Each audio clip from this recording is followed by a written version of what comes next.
Y entonces hay algunas variables que son la suma de todo lo micro y que se le llama lo macro. Claro.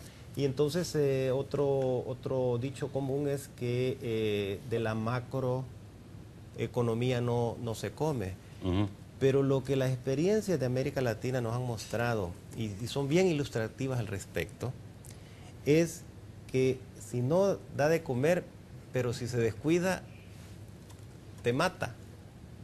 Hemos visto los grandes deterioros en el cono sur por no atender los equilibrios macroeconómicos. Entonces, el querer separar que la macro es una cosa y la micro es otra cosa es solamente un recurso Ahora, pedagógico. voy a tratar de entender al televidente. Yo creo que lo que el televidente quiere decir es que más que cuidar los recursos macroeconómicos, hay que preocuparse de ir a la gente, ¿no? Y que la Sí. economía debe estar al servicio de la gente. Así es. Y no al servicio, a lo mejor, de preocuparse de tener muy buenos números a nivel macroeconómico. Pero eso también es medio irreal, ¿no? Es medio irreal porque tú no puedes atender a la gente si tú Si no tienes tenías buena...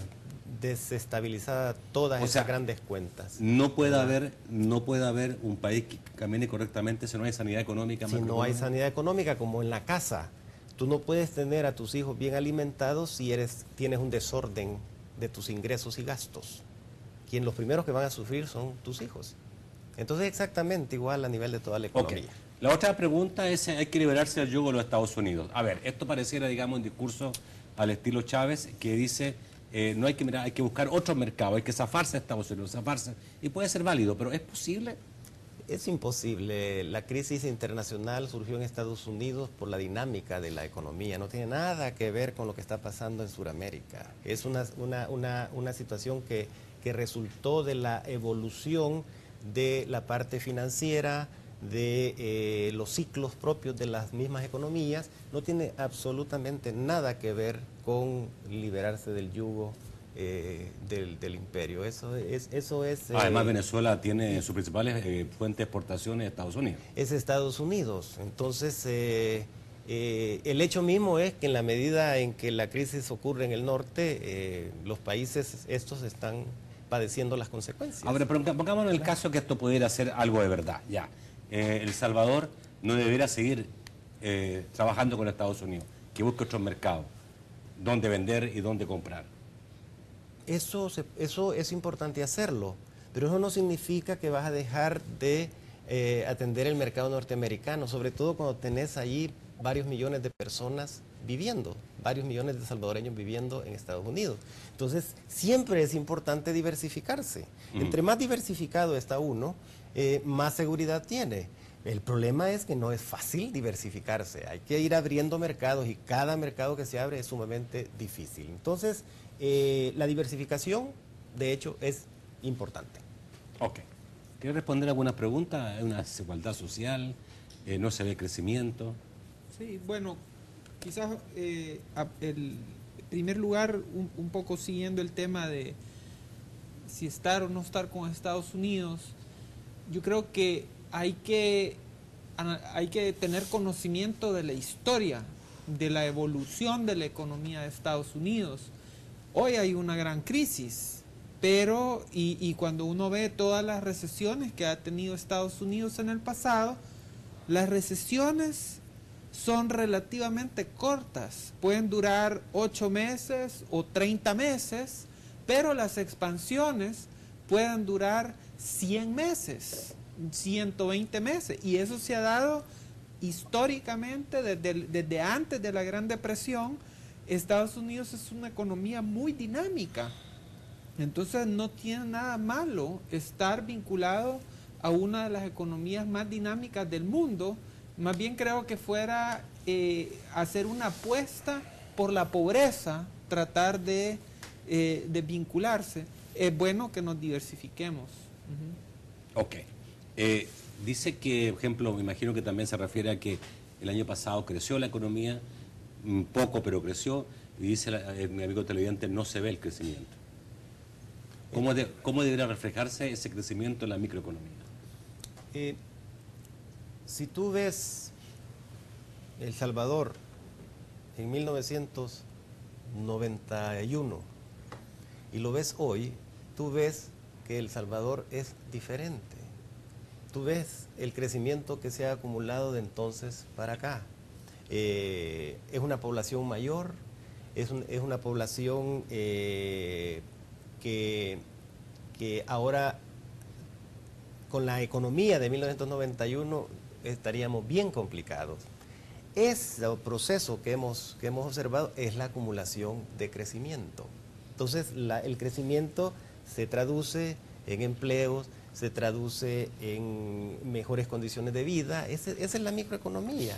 Lo que pasa es que o sea, nuevamente, a lo mejor la gente no se da cuenta que está mejor. No se da cuenta de pero que si la lo comparas economía, entre la situación de tu padre y la tuya, digamos, ¿cierto? Ahí empiezan a haber diferencias. Lo que pasa es que este es otro de los slogans que se dice: crecemos pero no se mira.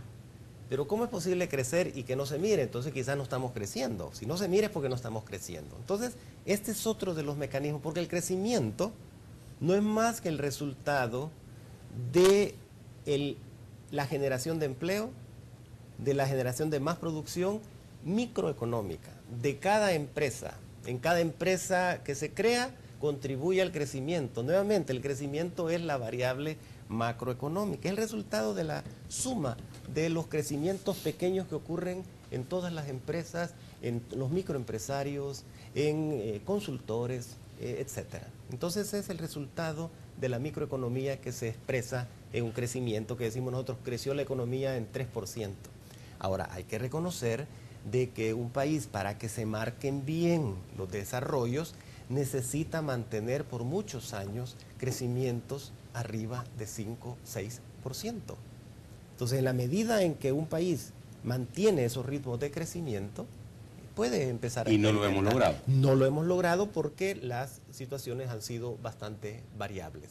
No hay que perder de vista que El Salvador, por sus características, es un país que está sometido a muchos impactos que lo golpean. Por ejemplo, si quisiéramos hacer una revisión rapidita, podríamos decir, bueno, los terremotos, podríamos decir el huracán Mitch, podríamos decir la crisis de los precios del café, podríamos hablar de la crisis del precio del petróleo. Entonces, frente a todos esos obstáculos, el país va avanzando de alguna manera, mejorando las condiciones del país. Alguien preguntó por el proyecto Ciudad Mujer, Mauricio Funes. ¿Lo conocen? ¿Lo han leído? No. ¿No lo han leído? No, no lo conozco. Ya. Bueno, vamos a tratar, digamos, que preguntarle a otra persona cuando tengamos otro entrevistador si conoce este proyecto Ciudad Mujer de Mauricio Funes. Les agradezco que haya estado esta noche. Sí, gracias a ti. Y bueno, esperaríamos, digamos, que ocurran un fenómeno especial y la economía empiece a mejorar a nivel mundial y también en El Salvador. Yo no sé, yo soy de los optimistas. a ver qué pudiera pasar por ahí, digamos, ¿cierto? Europa va a estar complicado, ¿no? Está complicada, está bastante complicada Europa. Y pueden perderse muchos empleos ahí. Pues se están perdiendo muchos empleos y se están perdiendo muchos empleos. Ahora esos empleos pueden venirse, ese empleo se puede trasladar a otros países como los nuestros. ¿En qué sentido? Bueno, yo creo que también en Europa se está perdiendo empleo porque también está carísima la mano de obra en Europa, ¿no? Está carísima. ¿Podría ser que esas empresas se trasladen a otros países? Lo que pasa ahora, lo que determina principalmente eso es el grado de incertidumbre. Como hay tanta incertidumbre, los inversionistas mejor esperan. Están esperando. ¿Verdad? Están, digamos, disminuyendo su ritmo de producción. Su ritmo de producción, y su ritmo de arriesgar sus capitales, lo están arriesgando menos. Gracias, Roberto. Gracias. Gracias a ti. Gusto de saludarte a ambos. Y nos vemos hasta el domingo, porque el domingo tenemos debate político y vamos a tener el tema de la propuesta política de ambos partidos. Por el Partido Arena va a estar con nosotros Óscar Santamaría y también el diputado Alvarenga. Y por el FMLN, Norma Guevara y Walter Durán. El domingo a las 8 de la noche, debate político. Nos vemos el domingo. Que pasen buenas noches, buen fin de semana.